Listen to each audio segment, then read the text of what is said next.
Welcome to day 138 of our one-year Bible reading plan. Today, we'll read Ezra chapter 1 through 4. Before you begin, remember that it helps to establish a daily reading time. Begin with a short prayer, asking the Holy Spirit for wisdom and understanding. Always read for understanding and to hear from God, not just to finish today's reading. Please like, subscribe, and share this video to bless someone else. Now let's begin. Ezra, chapter 1, verse 1. In the first year of Cyrus king of Persia, in order to fulfill the word of the Lord spoken by Jeremiah, the Lord moved the heart of Cyrus king of Persia to make a proclamation throughout his realm, and also to put it in writing. This is what Cyrus king of Persia says. The Lord, the God of heaven, has given me all the kingdoms of the earth, and he has appointed me to build a temple for him at Jerusalem in Judah. Any of his people among you may go up to Jerusalem in Judah and build the temple of the Lord, the God of Israel, the God who is in Jerusalem, and may their God be with them. And in any locality where survivors may now be living, the people are to provide them with silver and gold, with goods and livestock, and with freewill offerings for the temple of God in Jerusalem. Then the family heads of Judah and Benjamin, and the priests and Levites, everyone whose heart God had moved, prepared to go up and build the house of the Lord in Jerusalem. All their neighbors assisted them with articles of silver and gold, with goods and livestock, and with valuable gifts, in addition to all the free will offerings. Moreover, King Cyrus brought out the articles belonging to the temple of the Lord, which Nebuchadnezzar had carried away from Jerusalem and had placed in the temple of his God. Cyrus king of Persia had them brought by Mithredath, the treasurer, who counted them out to Sheshbazzar, the prince of Judah. This was the inventory. Verse 10. Gold bowls, 30 matching silver bowls, 410 other articles, 1,000. In all, there were 5,400 articles of gold and of silver. Sheshbazzar brought all these along with the exiles when they came up from Babylon to Jerusalem. Ezra chapter 2, verse 1. Now these are the people of the province who came up from the captivity of the exiles, whom Nebuchadnezzar king of Babylon had taken captive to Babylon.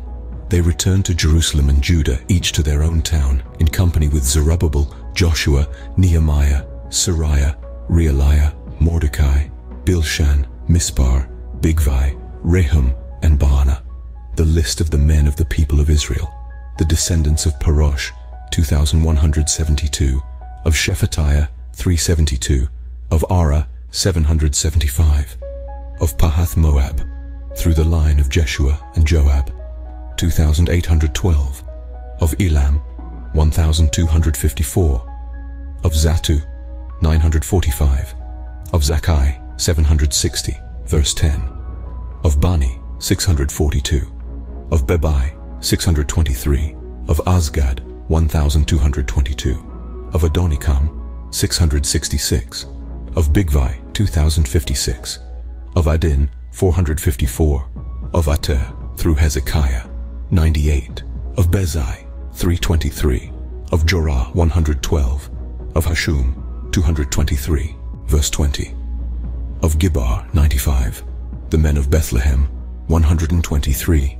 of Netophah, 56, of Anathoth, 128, of Azmaveth, 42, of Kiriath Jearim, Kephirah, and Beeroth, 743, of Ramah and Geba, 621, of Michmash, 122, of Bethel and Ai, 223, of Nebo, 52, verse 30, of Magbish, 156, of the other Elam, 1,254, of Harim, 320, of Lod, Hadid, and Ono, 725, of Jericho, 345, of Sanaa, 3,630, the priests, the descendants of Jediah, through the family of Jeshua, 973, of Immer, 1,052, of Pashur, 1,247, of Harim, 1,017. Verse 40, the Levites, the descendants of Jeshua and Kadmiel, through the line of Hodaviah, 74. The musicians, the descendants of Asaph, 128. The gatekeepers of the temple, the descendants of Shallum, Ater, Talmon, Akub, Hatita, and Shobai, 139. The temple servants, the descendants of Ziha, Hasufa, Tabaoth, Keros, Siaha, Pardon, Labana, Hagabah, Akub, Hagab, Shalmai, Hanan, Giddel, Gahar, Reiah, Rezin, Nekoda, Gazam, Uzzah, Paseah, Besai. Verse 50. Asna, Munim, Nephusim, Bakbuk, Hakufa, Harhur, Bazluth, Mehida, Harsha, Barkos, Sisera, Tema, Neziah, and Hatipha. The descendants of the servants of Solomon, the descendants of Sotai, Hasophereth, Peruda, Jala, Darkon, Giddel, Shephatiah, Hattil, Pokereth-Hazzabaim, and Ami. The temple servants and the descendants of the servants of Solomon, 392. The following came up from the towns of Tel Melah, Tel Harsha, Kerub, Adon, and Immer, but they could not show that their families were descended from Israel. Verse 60. The descendants of Deliah, Tobiah, and Nekoda, 652. And from among the priests, the descendants of Hobiah, Hakoz, and Barzillai, a man who had married a daughter of Barzillai the Gileadite, and was called by that name. These searched for their family records, but they could not find them, and so were excluded from the priesthood as unclean. The governor ordered them not to eat any of the most sacred food until there was a priest ministering with the Urim and Thummim. The whole company numbered 42,360, besides their 7,337 male and female slaves, and they also had 200 male and female singers. They had 736 horses, 245 mules, 435 camels, and 6,720 donkeys. When they arrived at the house of the Lord in Jerusalem, some of the heads of the families gave free will offerings toward the rebuilding of the house of God on its site. According to their ability, they gave to the treasury for this work 61,000 darics of gold, 5,000 minas of silver, and 100 priestly garments. Verse 70. The priests, the Levites, the musicians, the gatekeepers, and the temple servants settled in their own towns, along with some of the other people, and the rest of the Israelites settled in their towns. Ezra chapter 3, verse 1. When the 7th month came and the Israelites had settled in their towns, the people assembled together as one in Jerusalem. Then Joshua son of Jozadak and his fellow priests, and Zerubbabel son of Shealtiel and his associates, began to build the altar of the God of Israel, to sacrifice burnt offerings on it, in accordance with what is written in the law of Moses, the man of God. Despite their fear of the peoples around them, they built the altar on its foundation and sacrificed burnt offerings on it to the Lord, both the morning and evening sacrifices. Then, in accordance with what is written, they celebrated the Festival of Tabernacles with the required number of burnt offerings prescribed for each day. After that, they presented the regular burnt offerings, the new moon sacrifices, and the sacrifices for all the appointed sacred festivals of the Lord, as well as those brought as free will offerings to the Lord. On the first day of the 7th month, they began to offer burnt offerings to the Lord, though the foundation of the Lord's temple had not yet been laid. Then they gave money to the masons and carpenters, and gave food and drink and olive oil to the people of Sidon and Tyre, so that they would bring cedar logs by sea from Lebanon to Joppa, as authorized by Cyrus king of Persia. In the 2nd month of the 2nd year after their arrival at the house of God in Jerusalem, Zerubbabel son of Shealtiel, Joshua son of Jozadak, and the rest of the people, the priests and the Levites, and all who had returned from the captivity to Jerusalem, began the work. They appointed Levites 20 years old and older to supervise the building of the house of the Lord. Joshua and his sons and brothers, and Kadmiel and his sons, descendants of Hodaviah, and the sons of Henadad and their sons and brothers, all Levites, joined together in supervising those working on the house of God.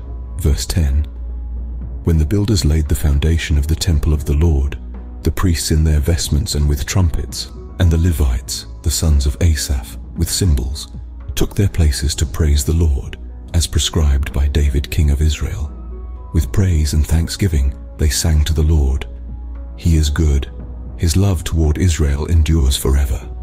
And all the people gave a great shout of praise to the Lord, because the foundation of the house of the Lord was laid. But many of the older priests and Levites and family heads who had seen the former temple wept aloud when they saw the foundation of this temple being laid, while many others shouted for joy. No one could distinguish the sound of the shouts of joy from the sound of weeping, because the people made so much noise, and the sound was heard far away. Ezra chapter 4, verse 1. When the enemies of Judah and Benjamin heard that the exiles were building a temple for the Lord, the God of Israel, they came to Zerubbabel and to the heads of the families and said, "Let us help you build, because, like you, we seek your God and have been sacrificing to him since the time of Esarhaddon, king of Assyria, who brought us here."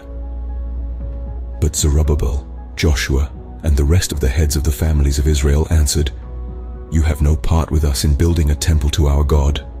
We alone will build it for the Lord, the God of Israel, as King Cyrus, the king of Persia, commanded us." Then the peoples around them set out to discourage the people of Judah and make them afraid to go on building. They bribed officials to work against them and frustrate their plans during the entire reign of Cyrus, king of Persia, and down to the reign of Darius, king of Persia. At the beginning of the reign of Xerxes, they lodged an accusation against the people of Judah and Jerusalem, and in the days of Artaxerxes, king of Persia, Bishlam, Mithridath, Tabeel, and the rest of his associates wrote a letter to Artaxerxes. The letter was written in Aramaic script and in the Aramaic language. Rehum, the commanding officer, and Shimshai, the secretary, wrote a letter against Jerusalem to Artaxerxes the king as follows. Rehum, the commanding officer, and Shimshai, the secretary, together with the rest of their associates, the judges, officials, and administrators over the people from Persia, Uruk and Babylon, the Elamites of Susa, verse 10, and the other people whom the great and honorable Ashurbanipal deported and settled in the city of Samaria and elsewhere in Trans-Euphrates. This is a copy of the letter they sent him. To King Artaxerxes, from your servants in Trans-Euphrates. The king should know that the people who came up to us from you have gone to Jerusalem and are rebuilding that rebellious and wicked city. They are restoring the walls and repairing the foundations. Furthermore, the king should know that if this city is built and its walls are restored, no more taxes, tribute, or duty will be paid, and eventually the royal revenues will suffer. Now, since we are under obligation to the palace, and it is not proper for us to see the king dishonored, we are sending this message to inform the king, so that a search may be made in the archives of your predecessors. In these records you will find that this city is a rebellious city, troublesome to kings and provinces, a place with a long history of sedition. That is why this city was destroyed. We inform the king that if this city is built and its walls are restored, you will be left with nothing in Trans-Euphrates. The king sent this reply. To Rehum, the commanding officer, Shimshai, the secretary, and the rest of their associates living in Samaria and elsewhere in Trans-Euphrates. Greetings. The letter you sent us has been read and translated in my presence. I issued an order and a search was made, and it was found that this city has a long history of revolt against kings and has been a place of rebellion and sedition. Verse 20. Jerusalem has had powerful kings ruling over the whole of Trans-Euphrates, and taxes, tribute, and duty were paid to them. Now issue an order to these men to stop work so that this city will not be rebuilt until I so order. Be careful not to neglect this matter. Why let this threat grow to the detriment of the royal interests? As soon as the copy of the letter of King Artaxerxes was read to Rehum and Shimshai, the secretary, and their associates, they went immediately to the Jews in Jerusalem and compelled them by force to stop. Thus the work on the house of God in Jerusalem came to a standstill until the second year of the reign of Darius, king of Persia. This concludes Ezra, chapter 1 through 4 for day 138. We hope you're enjoying these daily videos. Remember to check the description box for links and resources. Thank you for watching. Please like, share, and subscribe. Your support helps spread God's word to reach more people on YouTube. We'll see you in the next video for our day 139 reading.